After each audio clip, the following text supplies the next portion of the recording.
We have sellers as small as 2,000 a month in sales. We have sellers that are doing over 10 million a month in sales. Everyone knows they need more capital because there's so much opportunity out there right now. You needed almost an event like this to change the entire world's attitude about how to shop. Welcome to Dr. Amazon Podcast, the emergency support channel for FBA private label sellers.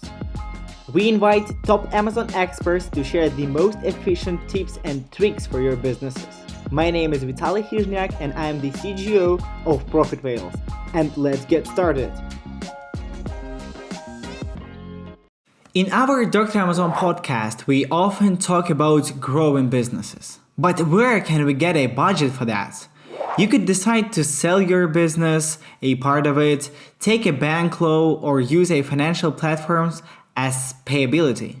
Their representative, Alex Carr, is our guest for today's podcast. Alex focuses on connecting marketplaces, solution providers, and other industry partners to payabilities, financing, and accelerated payout solutions. And today he will help us to figure it out where Amazon seller can get funds for growing businesses. The guest of our today's episode is Alex Carr, Head of Business Development and Strategic Partnership at Payability. Alex, nice to meet you. Welcome to Dr. Amazon. Thank you for having me on. And it's great to be here and speaking with you. Yeah, perfect. Alex, we have this main understanding, and after the 2020, we understand that a lot of Amazon sellers, they thinking about funding their Amazon businesses. Some of them thinking about funding their businesses on the beginning. Some of them thinking on getting more investments. And today, I guess we will cover all these questions. How do you think about that?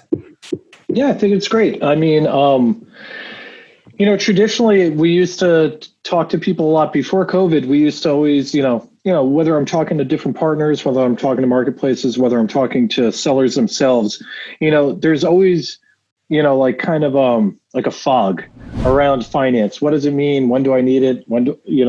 Do I even need it?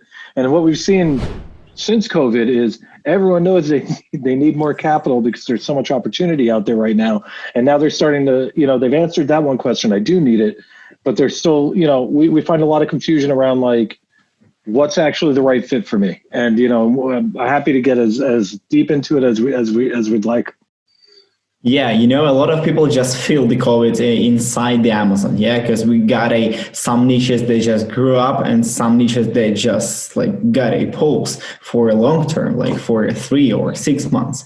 So I know that the Payability, and everyone knows it's quite popular for Amazon sellers, and you work in finance around 10 years, right, Alex? Yeah, I've been I was in public accounting and finance, been in between accounting and finance for about a decade, and I've been specifically in fintech, financial technology, for the last little over 8 years.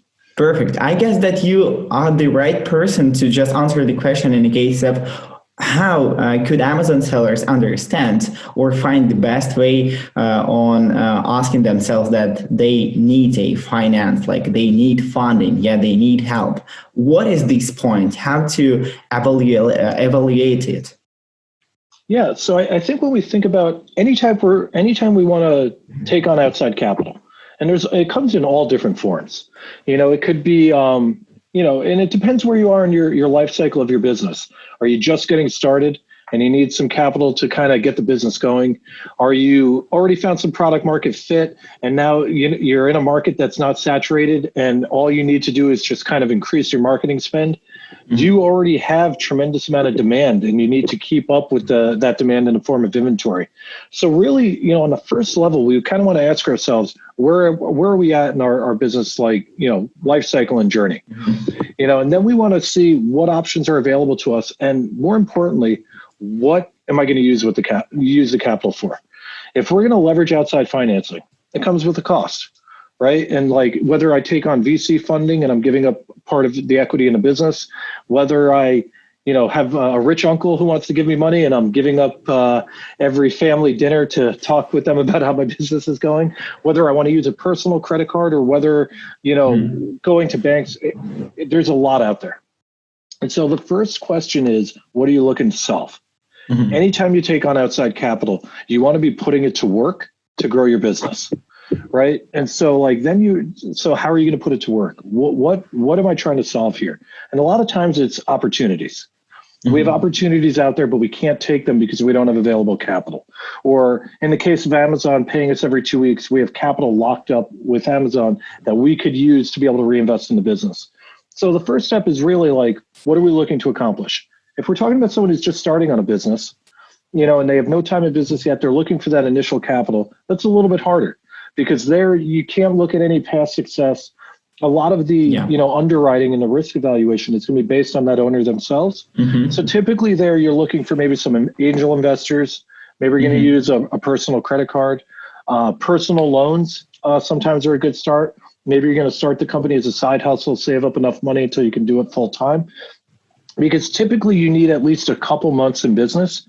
So there's a little bit of track record to take on outside financing. So now if you're someone who's already been selling on Amazon, you've been selling for 6 months, a year, 2 years, then it's about taking on additional opportunity. So the way I kind of look at it with when I talk with people is, what are you looking to accomplish? What are the roadblocks to accomplishing that? If the roadblocks are capital, and you know what you're going to use if you get additional capital, then it's a question of just looking at which capital source is going to be the best fit for you. So in our case of Payability, we work with those who sell on marketplaces like Amazon, Walmart, Newegg, and we work with those who sell on their own website, like Shopify as an example. And so our flagship product, and I'm not trying to make this a sales pitch, but just kind of how we built this product was solving a pain point. We originally at Payability, we were helping advance affiliate commissions for those, for affiliate marketers on like Rakuten and Commission Junction. And that's because that's where our founders came from. They came from ad tech and martech, so they knew that pain point. Talking with Amazon sellers, we started working with 1P sellers and getting deeper into the ecosystem. It's about 5 years ago. We discovered the pain point. We started hearing from all these third-party sellers who said, hey, I actually get paid every 2 weeks from Amazon. Could you do what you're doing for the 1P sellers, but do it for me? And we, dug deeper into the industry. And we realized there are so many great companies out there who just don't have the cash flow to support getting paid twice a month. And they could actually accelerate their business by getting paid every day. It's one of the most topical problems that we have, like in the case of the cash flow. It's a lot of Amazon sellers, like on the beginning or the advanced sellers, they could face with it. Because, for example, we have seen that when the Amazon added the additional marketing opportunities, say sponsored products, sponsored display, sponsored brands, and a lot of sellers start thinking in this way on expanding the brand line or expanding the ad spend that they would like to have. And as I understand it correctly, that is a great fit for you, for providing some support for these Amazon sellers, right? Yeah, it's exactly right. I mean, if you're waiting, and we know those 14 days that you're waiting from Amazon can quickly creep into 18 days, 19 days, 21 days, 28 days. And so when we're talking about really sellers of all sizes, but active sellers who are already selling on the platform. If I want to take on, if I'm selling my product, and it could be whatever product it is, if I'm getting all this demand from Amazon, and now I'm spending some additional money on marketing to make sure that I'm ahead of my competitors and I'm not getting lost with the, hundreds of thousands of, to millions of sellers, I can, if I want to increase my marketing, if I have a good ACOS, or on the case of my website, if I have a good ROAS, I want to, if I have a ROAS of 5-7x, that means I should actually spend more money on marketing because there's more opportunity out there I'm missing. The problem is if I have my sales tied up with Amazon waiting every 2 weeks, where does that additional capital come from? So I can put it on credit cards, but then I'm taking on additional debt to basically, accelerate my sales. I could take on a VC. And then, when we're looking at VCs, they're not really going to invest in a reseller. Yeah. They want to invest in brands, and they want to invest ideally in D2Cs. And they want, a venture capitalist is going to need to basically 10x their own money to be able to give it to you. So you have to have a really explosive hockey stick type product. So now we're talking about where else can I get capital? Well, a lot of people think, I'll go to my bank and they'll give me a line of credit. And what happens there is there is success with community banks. Those are local banks. They're smaller. They have different underwriting requirements of the bigger ones. They want to win your business. They want to win your business locally. So the key there is, can you find a community bank that actually understands what you do? Because unfortunately, most banks look at selling on Amazon as a fad. Oh, like it's kind of popular now, but they haven't really made that leap to understand that e-commerce is one of the most thriving industries in the world. Yes. Over 60% of people selling online are selling on Amazon, and it's not a fad anymore. It's if Amazon was a trade show, no one would call it a fad, right? But because it's online and because banks are typically a little older and traditional, they don't really see it. So there is success sometimes with the smaller banks, but it's tough. So then you have some other capital providers, but they need to understand how e-commerce works. They need to understand the dynamics of Amazon. They need to understand what is a unavailable fee? What is an unavailable balance? What is a rollover balance?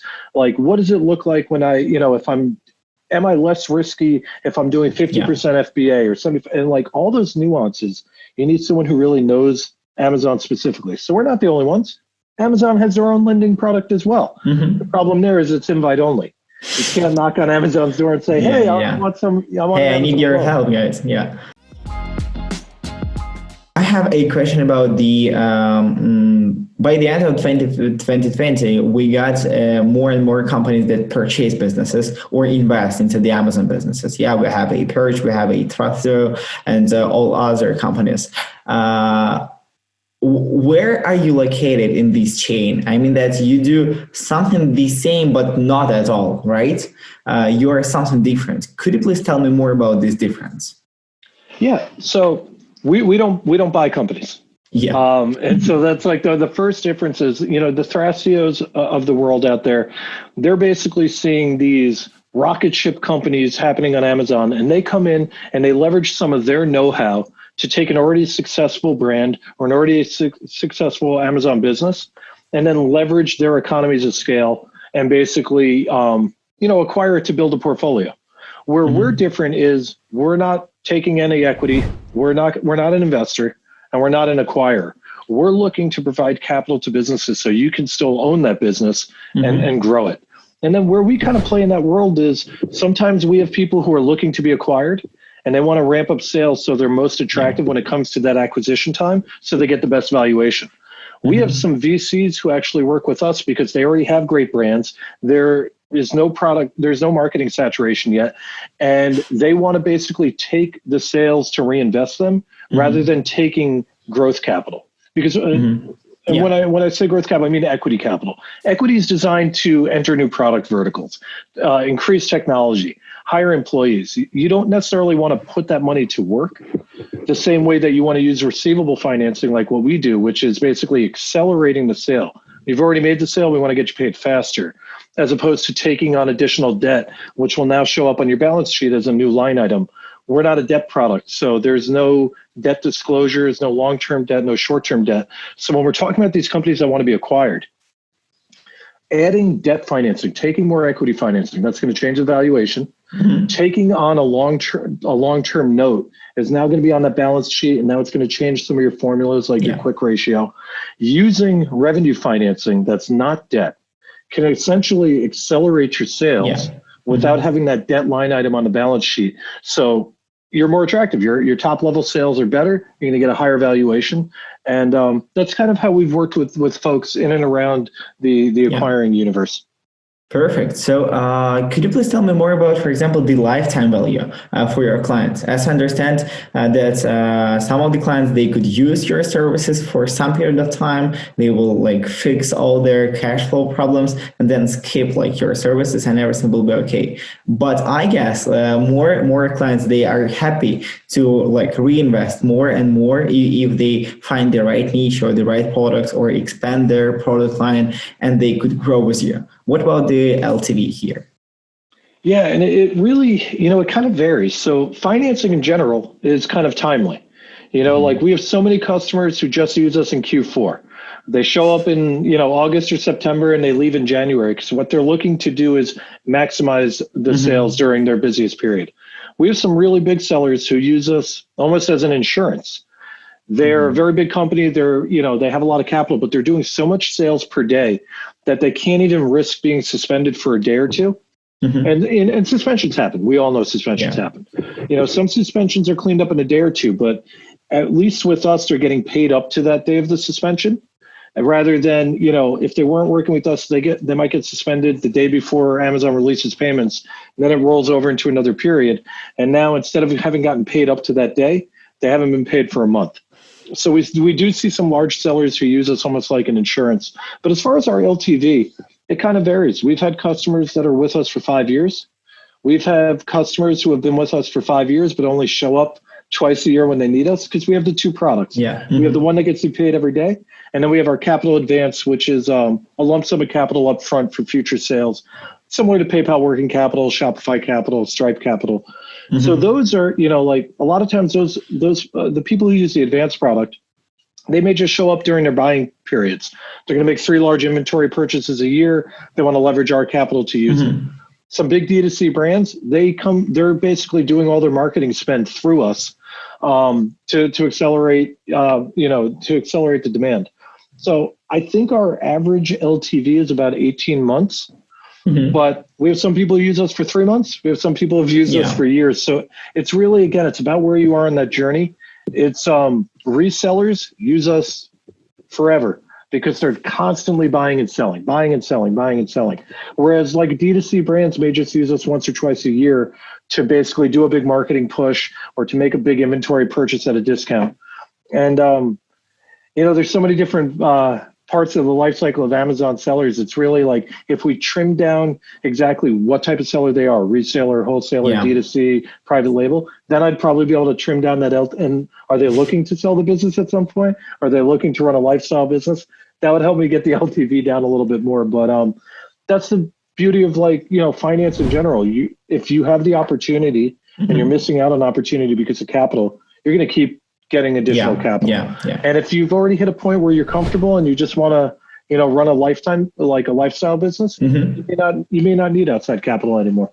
Yeah, that is fair enough. And I really like that you have two different services that you provide, like a tele and with the capital. Let's speak about the big sellers that you have mentioned. Yeah, because it's like really interesting if the 7 or 8 figure sellers need your help. And you have mentioned that help is some kind of like insurance. Yeah, could you please tell me more about that?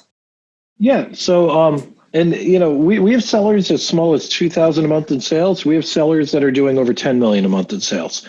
And it's because what they all share in common is they're trying to grow their business. So when we're talking about the biggest sellers, like folks doing, let's say we'll call it $500,000 a month and above. It really depends on the type of product they have, right? So if they're, let's say, a dietary supplement, a lot of traditional lenders, even if you're doing $100 million a year in business, if you are a specific type of product category, different types of traditional lenders will look at you different.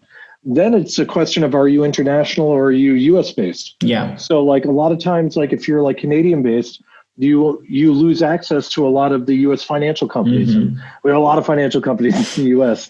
And so, it comes down to what is your opportunity? And it always comes back to opportunity. We have really large sellers that already have a line of credit. They already have a long-term loan for the building that they own. And what they're looking for us is, they don't want their sales sitting with Amazon for 2 weeks. They're doing so much in sales per day that cash flow, even if they have to pay a small fee to have access to that cash flow, the amount of opportunity they can take with that cash flow, whether it's, using it as working capital for the business, because it's their own money. We're just giving it to them faster. So, a lot of times it's having smoother cash flow for running their operations. It's being able to take on additional opportunity. When we talk with some of our really, really big D2C brands, it is almost all going into marketing. There is no amount of money they won't spend on marketing because they still have a really good ACoS, or in the case of their own website, they still have a really good ROAS. And then it's, I don't know that I would call it insurance, even though I said that earlier. It's more like assurance, right? And there's the Yeah, assurance. that's And I only say misspelling that from my because side. Yeah. no, it's not me. And I only say that because insurance is an actual particular product. We're talking about assurance here, and that is that you're going to have gotten, if you get suspended, you'll have gotten paid up to the day you get suspended. Now, we can't keep advancing sales during that suspension period, but typically these bigger sellers, that suspension period is 2-3 days a lot of times, because it's usually something like someone in the warehouse put a label on put the wrong label on the wrong product, or did something like that, and they get suspended from even sending into FBA. And those usually get cleaned up quickly, but when you're talking about these large sellers who are doing multiple thousands of dollars a day, even missing out on that for 3 days can really affect their operations. And so again, with finance, it's such an interesting thing. Like, I think if we went to 10 of our largest sellers and asked them why they use us, they'll all have like a slightly different reason, but it'll all come back to growth and opportunity, and that they don't want to miss out on opportunity. And then they don't want to take on additional debt, and they don't want to give up equity in their company. And that's why solutions like ours kind of fit that mold really well, because we're not a debt product and we don't take any equity.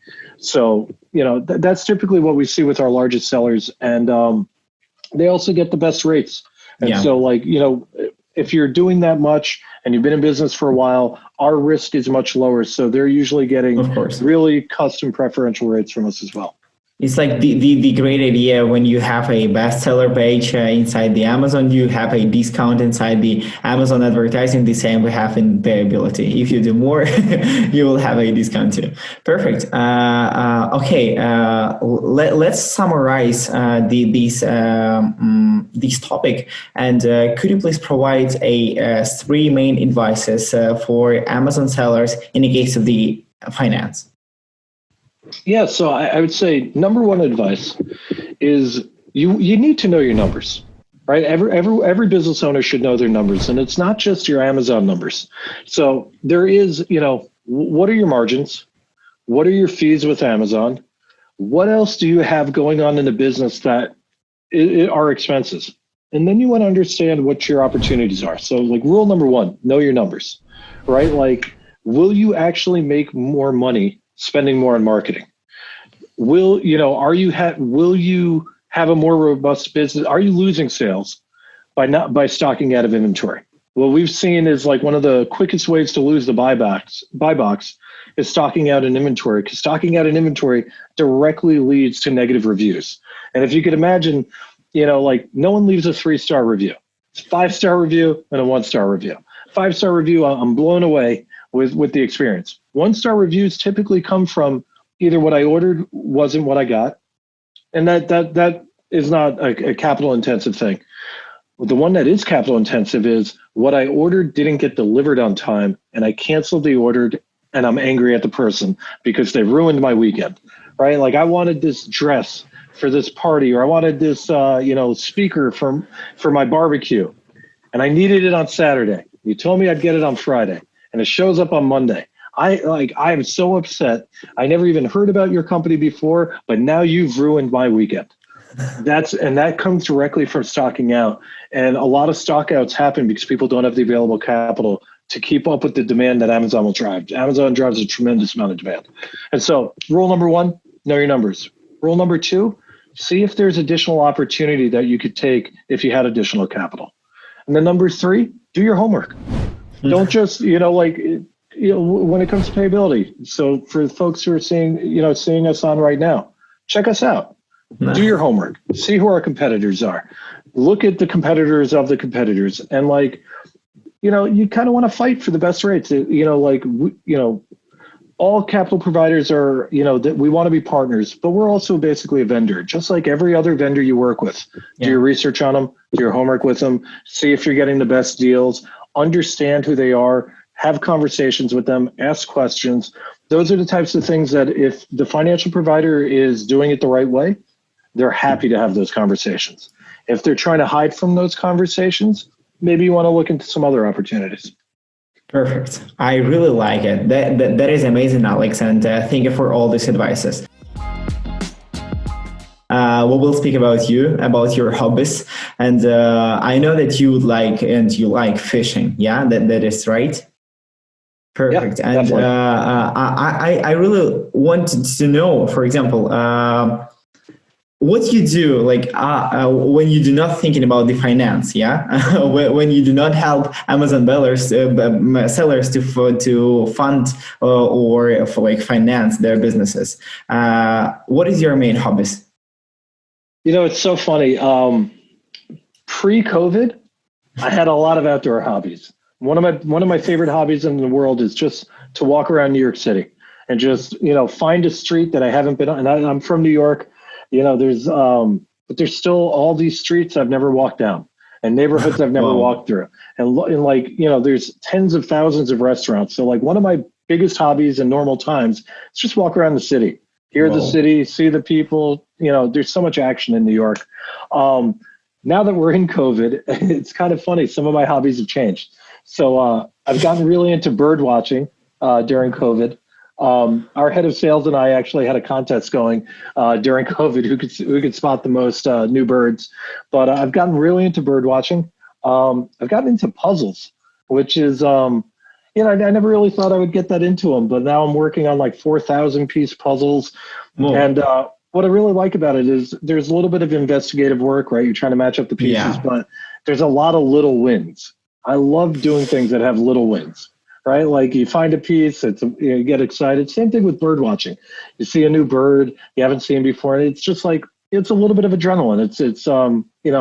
I love to do things that have little wins. Fishing is another one. I haven't done much fishing since COVID, but things like I, that, things that get me into nature, they get my brain thinking about different things than finance. They get me away from a screen, ideally. Yeah, exactly. I absolutely understand you. I guess I will need your help in the case of the walking tour yeah, in New York City, because it's a really cool idea to have and to analyze, because I really like to walk around into new places and absolutely understand it. If we will speak about the books or maybe podcast, what is your favorite book or podcast that you would like to listen or to read? Um, it's such a great question. So, I mean, podcasts. I love listening to podcasts all throughout our industry. Like, there's, I don't know that I could name any individual one because, like, I chew them up. Like, really. When it comes to like kind of fun podcasts, I really like this one that's called "How Did This Get Made?" It's Yeah. basically three people teasing like a bad movie. Like, how Hmm. did they actually make this thing? It's so bad. When it comes to books, I mean, I read a lot of finance books. I really like a lot of different history books. Um, Trying to think, a book that I read recently that I really enjoyed was Throwing Rocks at the Google Bus. And it was about, it's an homage to the fact that Google and Silicon Valley got so big that Whoa. it started to displace the residents in San Francisco, and people started literally throwing rocks at the Google buses that were picking up employees in San Francisco. I think they did a really good job of just kind of taking the idea of like growth at all costs Hmm. and showing Hmm. what the downsides of those are, for startups. And then I read some novels as well. Like I kind of read whatever I can get my Yeah, hands on. that is perfect. I never heard about this book, and I will absolutely notice. And the list of it will be below this podcast, and the audience could check. Also, have a question about the trend line that we see right now on e-commerce. What do you expect in 2021? What trends you think will be like the most important, yeah, for now for Amazon sellers, or what do you expect from this year? Um, I still think a lot of people are at home. So I think that like we've seen explosive growth in all the things that people have needed to create classrooms in their homes and offices in their homes. And so we've seen, and it's been really interesting to watch. So it started with consumer electronics and workout equipment. You couldn't go to the gym, you want home workout equipment. Everyone whether if you have children, you're setting up classrooms in the house. If you're working from home. So we saw office furniture and consumer electronics, things like webcams, ring lights, laptops, additional monitors. And then what that led into was, we saw like kind of a downturn on clothing and cosmetics in the beginning. And then we saw that spike and come back up over the summer. And that's because now everyone has HD cameras, and we all realize we still have to look good from the waist up, and now with the HD camera, it's a little more in your face than, being in a conference do you room. have like any YouTube videos? Yeah. How to be pretty onto different videos and all these Zoom conferences that we have, and the life hacks about that. Yeah, that is a true story. Yeah, and it's we've all gotten so much better at it, right? We learn little things. Don't have a window behind you where it's going to put a bunch of backlight, and make sure you're looking at the camera. But put the fireplace on your background, and everything will be perfect. I love it. And as far as some other trends we're seeing, online groceries is really, I think people who have never bought online groceries before are now buying online groceries. The combination of contactless payments with ordering online, but then doing a pickup at a store, I think is really interesting.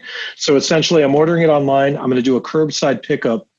I don't think any of these things are going to go away. I don't think they're just COVID related. I think what's happened with COVID, frankly, is that it's shown the rest of the world what those of us in e-commerce already knew, which was e-commerce is the ultimate convenience. Yeah. And people love convenience. And I don't think they're giving that up. I think people are still, even when things are wide open, they're still going to want to order it online, have it waiting for them at the store, and then go pick it up. I think that, you needed almost an event like this to change the entire world's attitude about how to shop. And so my parents are shopping online all the time now. They've never shopped online before. And little things like that, we've taught everyone convenience. I don't see it going away. I see this as really just the beginning, because as more and more, just like we were talking about with Thrasio and all these companies coming into Acquire, with more and more money coming into the space, will create more innovation. It'll create more competition, it'll be good for everyone. It'll be good for us as consumers. It'll be good for businesses.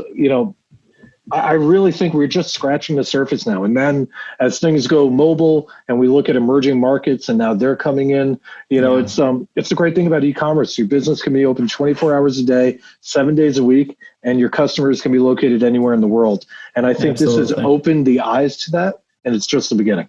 Yeah, absolutely. I agree with you. And the last question for today, who should be the next guest for Dr. Amazon podcast? Oh, that's great. Have you ever had Jeff Cohen on from Seller Labs? Yeah, of course. Yes. I love Jeff. I can listen to Jeff talk all the time. So maybe Jeff could be the next guest. Perfect. Who else could be one? I don't know. I'd be interested if you got some of the folks over at Thrasio on. I'm always curious what they're seeing and what they have to say as well. We will do. So thank you so much for all these recommendations, Alex. Thank you for your story. And that was really amazing. Thank you for joining us today. It's my pleasure. And thank you so much for having us. Thank you. In fact, today I realized that the topic of funding Amazon businesses is not so simple, and we will definitely come back to it. Therefore, leave your questions in the comments below, like this episode, and don't forget to subscribe. Thanks for joining us today, and see you next Wednesday. Have a great week.